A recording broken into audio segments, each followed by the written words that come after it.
Untuk teman-teman yang ingin mempromosikan bisnisnya atau mendukung YouTube ini, bisa menghubungi nomor gua yang ada di kolom deskripsi. Sepanjang karirnya ya, sebelum nendang penalti kemarin melawan Atletico, telah mengeksekusi 21 kali penalti. Golnya 10, gagalnya 11 teman-teman. Jadi conversion rate-nya dia tuh di bawah 50%. Kacau banget ya tuh Alexis Sanchez. Jerewetan ceking kita, nyerewetin apa aja. Teman-teman yang sedang kalian saksikan saat ini adalah Cerewetin Inter. Apa kabar teman-teman semua? Semoga dalam keadaan sehat. Ini adalah hari patah hati Interisti sedunia ya teman-teman.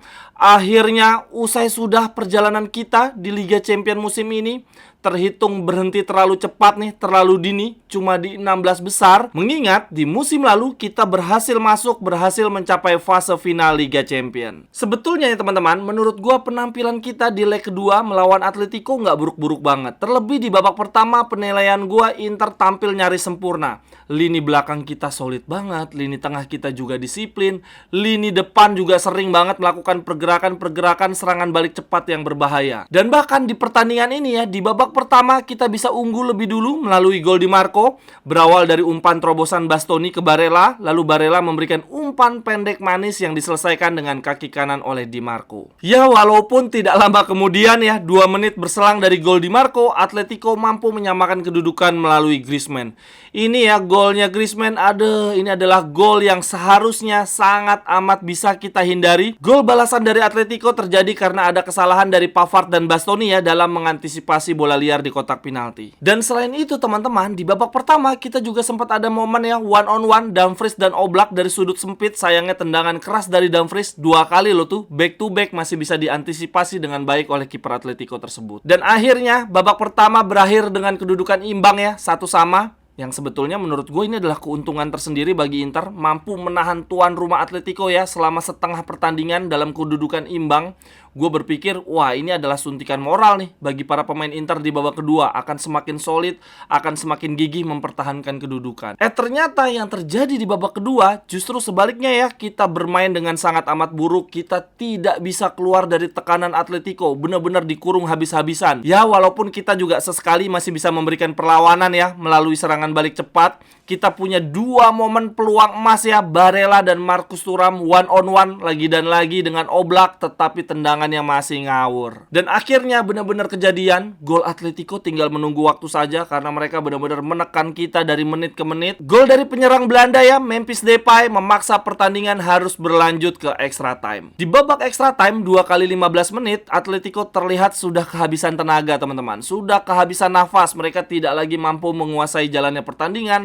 Serangan-serangan mereka pun tampak sudah tidak seberbahaya babak kedua waktu normal. Di babak extra time ini justru Inter yang mulai mendapatkan angin ya, mulai bisa menguasai jalannya pertandingan dan banyak menekan. Akan tetapi sayangnya pergantian pemain yang dilakukan Inzaghi di babak kedua waktu normal telah membuat komposisi skuad Inter menjadi tidak seimbang ya. Komposisi skuad Inter saat itu adalah untuk mode bertahan ya, untuk mempertahankan kedudukan. Di wingback kiri ada Darmian, di wingback kanan ada Pavard. Jadi walaupun Inter tampak lebih bertenaga, lebih menguasai jalannya pertandingan, di babak extra time serangan kita sudah relatif tidak berbahaya karena memang skuad kita saat itu komposisinya untuk main bertahan. Itu adalah skema dan komposisi skuad warisan dari babak kedua ya, ketika Inzaghi ingin mempertahankan kedudukan 1-1. Jadi permainan kita di babak extra time itu seperti elang tanpa sayap ya, karena Inzaghi Ball kan sangat mengandalkan serangan-serangan dari wingback, sangat mengandalkan sisi individu dari wingback-wingbacknya ya. Sedangkan saat itu duo wingback kita adalah pemain yang punya tipikal defensif ya, Darmian dan Pavard. Dari sisi bertahan sih mereka solid banget, tetapi dari sisi menyerang ya kurang lah. Jadi teman-teman, di partai lawan Atletico ini terasa sekali ya bahwa kita kehilangan sosok Carlos Augusto. Akhirnya pertandingan mesti diselesaikan dengan tos-tosan ya, adu penalti.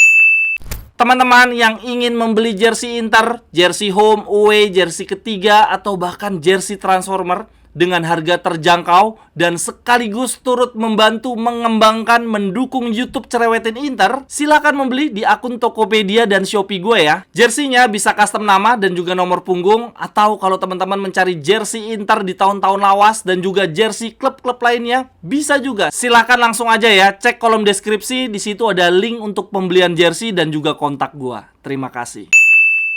Penendang pertama kita berhasil dengan baik ya, Calhanoglu. Dari sisi teknis maupun mental dia sangat mumpuni untuk menjadi eksekutor penalti. Lalu kemudian untuk penendang kedua kita, Alexis Sanchez. Dari sisi mental harusnya nggak bermasalah. Dia pemain berpengalaman, bergelimang gelar juara juga. Akan tetapi memang dari sisi teknis, Alexis Sanchez adalah tipe penyerang yang penaltinya jelek banget teman-teman. Sepanjang karirnya ya, sebelum nendang penalti kemarin melawan Atletico, telah mengeksekusi 21 kali penalti.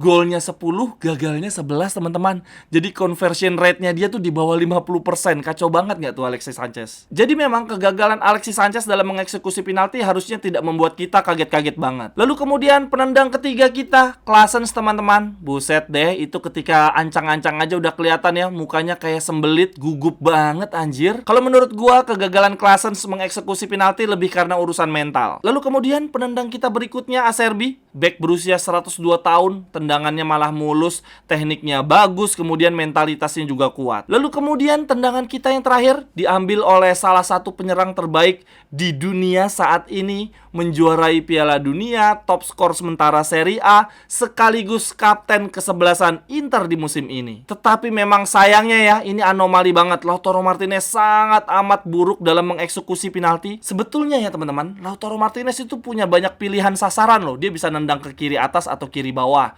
kanan atas atau kanan bawah, bahkan nendang ke tengah pun bisa ya, tengah atas maupun bawah. Lalu kemudian jenis shootnya kan juga bisa milih ya, bisa shoot sekencang-kencangnya atau shoot pelan tapi menipu ya, tendangan-tendangan placing. Ini teman-teman, Lautaro Martinez ya tadi malam sebagai eksekutor kelima kita justru memilih menembak tukang mendoan ya, yang jualan di tribun kategori 3 belakang gawang Stadion Metropolitano.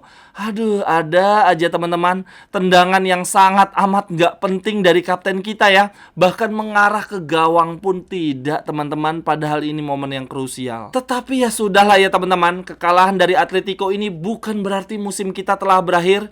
Ingat, di Liga kita masih punya peluang yang sangat amat besar untuk mendapatkan Scudetto ke-20 di musim ini, yang mana itu memang tujuan kita, target utama kita di musim 2023-2024. Dan kekalahan ini menurut gue bisa menjadi pembelajaran yang sangat amat bagus untuk Inter, bahwa memang skuad kita di musim ini belum layak ya, belum saatnya untuk bisa bersaing di 3 kompetisi sekaligus. Ingat loh ya teman-teman, di musim lalu kita memang bisa mencapai final Liga Champion, kita bisa mendapatkan Coppa Italia, tetapi di Liga kita hancur-hancuran. Sedangkan di musim ini, demi mendapatkan target utama kita ya, Scudetto ke-20, sampai-sampai kita harus mengorbankan Coppa Italia di pertandingan pertama, dan di Liga Champion kita juga harus gugur dengan cepat ya di babak 16 besar. Ya, semoga Marotta, Zhang, dan Inzaghi tetap solid ya untuk mencari formula terbaik skuad kita di musim depan, skuad yang tidak hanya gemuk tetapi juga berkualitas. Dan gue berharap di musim depan kita bisa naik tingkat ya, naik level, yaitu mempertahankan Scudetto, merebut kembali Coppa Italia, dan melaju sejauh-jauhnya ya, setidaknya semifinal Liga Champion. Itu adalah harapan gue ya, target Inzaghi di musim berikutnya. Untuk cerewetin Inter hari ini tidak ada catatan khusus atau catatan menarik untuk pemain-pemain Inter ya teman-teman. Gue lagi lemes banget. Tapi ya semoga yang lemes cuma para fans ya. Semoga para pemain Inter tidak runtuh mentalnya. Kita tetap harus fokus mengejar Scudetto ke-20. Masih ada 10 pertandingan lagi. Masih ada banyak rekor yang bisa kita dapatkan di sisa musim ini. Sekian dulu untuk cerewetin Inter hari ini teman-teman. Silahkan tuliskan pendapat teman-teman di kolom komentar. Sampai ketemu di cerewetan-cerewetan berikutnya. Bye-bye, thank you. Cerewet